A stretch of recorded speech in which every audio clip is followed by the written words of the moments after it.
അപ്പൊ SS global സംഘടിപ്പിക്കുന്ന 3 ദിവസത്തെ ക്യാമ്പ് സ്റ്റാർട്ട് ചെയ്യാൻ പോണം. എന്നെ സംബന്ധിച്ചിടത്തോളം ഇത് ഞാൻ 2ാമത്തെ തവണയാണ് SS ഗ്ലോബൽ സംഘടിപ്പിക്കുന്ന ഒരു സ്റ്റുഡൻസ് ക്യാമ്പിന്റെ ക്യാപ്റ്റനായിട്ട് വരുന്നത്. ഒരുപാട് പ്രിപ്പറേഷൻസ് ഉണ്ടായിരുന്നു. ഒരുപാട് പ്രതീക്ഷകളോടുകൂടി വന്ന കുട്ടികളെ സാറ്റിസ്ഫൈ ചെയ്തിട്ടാണ് നമ്മൾ വിട്ടിട്ടുണ്ടായിരുന്നത്.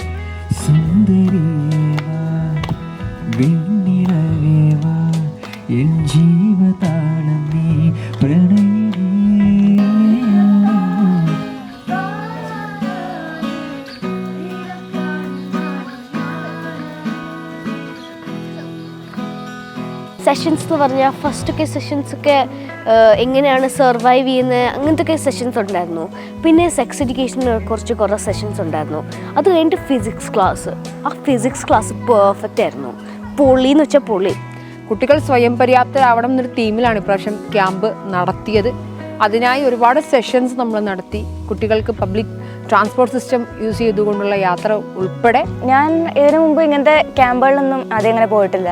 ഇതിനെക്കുറിച്ച് വലിയ ധാരണയില്ലായിരുന്നു. പക്ഷേ എന്തായാലും നല്ലൊരു ക്യാമ്പ്, ഞാൻ വിചാരിച്ചാലും അപ്പുറമായിട്ട് അത്ര നന്നായിട്ടൊരു ക്യാമ്പ് ചെയ്തു തന്നിട്ടുണ്ട് ഞങ്ങൾക്ക്. പിന്നെ ഇവിടെ എനിക്ക് ഞാൻ വിചാരിച്ചു ഫ്രണ്ട്സ് അത്രയ്ക്ക് കിട്ടൂല എന്നാണ്, വെറുതെ ആയിരിക്കും, പോവും, എല്ലാം പോവും. പിന്നെ ഇവിടെ വന്നപ്പോൾ എനിക്ക് കുറേ ഫ്രണ്ട്സ് കിട്ടി. 2 1 3 5 വരെ കിട്ടി. 5 വരെയൊക്കെ ഫ്രണ്ട്സായിട്ട് കിട്ടി. ഇന്നലത്തെ ഫിസിക്സ് എനിക്ക് ഭയങ്കരമായിട്ട് ഇഷ്ടമായി. ഓരോ സെഷനുകളും എടുത്തെടുത്ത് പറയേണ്ടി വരും. അതിൽ ഏറ്റവും ഇഷ്ടമായത് ഫിസിക്സിൻ്റെ ക്ലാസ്സാണ്. അടിപൊളിയാണ് പൗലോ സാറ്, എല്ലാവർക്കും ഇഷ്ടപ്പെടും. കുട്ടികൾക്ക് സ്വന്തമായി അവർക്ക് ചിന്തിക്കാനും സ്വന്തമായി നിൽക്കുവാനും ഇൻഡിവിജ്വൽ ഇസ് ഇമ്പോർട്ടൻ്റ് തീമിനെ മനസ്സിലാക്കി കൊടുക്കുവാനും നമുക്ക് ഈ ക്യാമ്പ് കൊണ്ട് സാധിച്ചിട്ടുണ്ട്. പ്രിയപ്പെട്ട കുട്ടികളെ, രക്ഷിതാക്കളെ, ഇതിനെ ഗൈഡ് ചെയ്യുന്ന പ്രിയപ്പെട്ട എസൻസ് ഗ്ലോബലിലെ പ്രവർത്തകരെ, എല്ലാവർക്കും ഒരിക്കൽ കൂടി KSRTCയിലേക്ക് നിങ്ങൾക്ക് സ്വാഗതം. ആദ്യമായി നിങ്ങൾ പൊതുഗതാഗതത്തെക്കുറിച്ച് ഒരു അവയർനെസ് ക്ലാസ്സിന് വേണ്ടി KSRTCയെ സെലക്ട് ചെയ്തതിൽ ഞാൻ നിങ്ങളെ അഭിനന്ദിക്കുകയാണ്. ഈ ബസ് ഇപ്പോൾ സ്റ്റാർട്ട് ചെയ്യാൻ പോവുകയാണ്. ബത്തേരിക്ക് സുൽത്താൻ ബത്തേരിയിലേക്ക് ഏകദേശം 3 മണിക്കൂർ യാത്രയുള്ള ഒരു യാത്രയിലേക്ക് നിങ്ങൾക്ക് യാത്ര ചെയ്യാം. സ്വന്തമായി ടിക്കറ്റ് എടുക്കാം. എങ്ങനെയാണ് ടിക്കറ്റ് എടുക്കുന്നത്, അതിൻ്റെ ബാക്കി വാങ്ങേണ്ടത്, ഒരു ടിക്കറ്റ് ഫെയർ എങ്ങനെയാണ് എന്നൊക്കെ നിങ്ങൾക്ക് ബസ്സിൽ ഇരുന്നു കൊണ്ട് കണ്ടക്ടർ ടിക്കറ്റ് തരുമ്പോൾ നിങ്ങൾക്ക് പഠിക്കാം. ഓക്കെ, താങ്ക് യു, നന്ദി, നമസ്കാരം.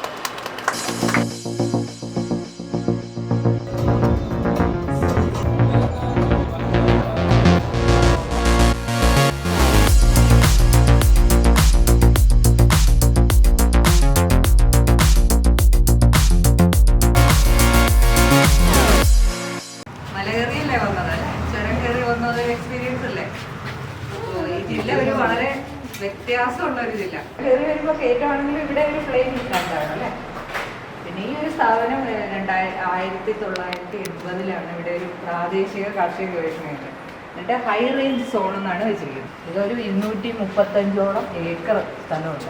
കുറേ ബ്ലോക്കുകളുണ്ട്. നിങ്ങളിങ്ങനെ വരുന്ന വഴി കാണുന്ന മുഴുവൻ ഈ സ്ഥാപനത്തിൻ്റെ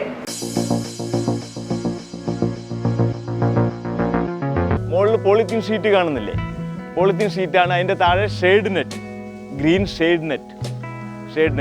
അതിലാണ് ഇത് വെച്ചിട്ടുള്ളത്. എന്തിനാണ് ഇങ്ങനെ ആക്കിയിരിക്കുന്നതെന്നറിയോ? പുറത്തെ വെക്കാതെ അകത്ത് എന്തുകൊണ്ട് വെച്ചിരിക്കുന്നു? അകത്ത് ഒരു തണുപ്പ് കൂടുതലില്ലേ? ഇതിൻ്റെ അകത്ത് പുറത്തേനേക്കാളും തണുപ്പ് കുറച്ച് കൂടുതലുണ്ട്. പിന്നെ അന്തരീക്ഷത്തിൽ ഈ നീരാവി കുറച്ച് കൂടുതലുണ്ട് അല്ലേ? ഈ നീരാവി കൂടുതലുണ്ടാകുമ്പോഴാണ്, പിന്നെ നേരിട്ട് സൂര്യപ്രകാശം പതിക്കാതിരിക്കുമ്പോഴാണ് നമ്മൾ ഈ കട്ടിങ്സൊക്കെ തണ്ടൊക്കെ മുറിച്ചിട്ട് വെച്ച് കഴിഞ്ഞാൽ അതിന് വേര് പിടിക്കുക, കൂടുതലായിട്ട് വേര് പിടിക്കും.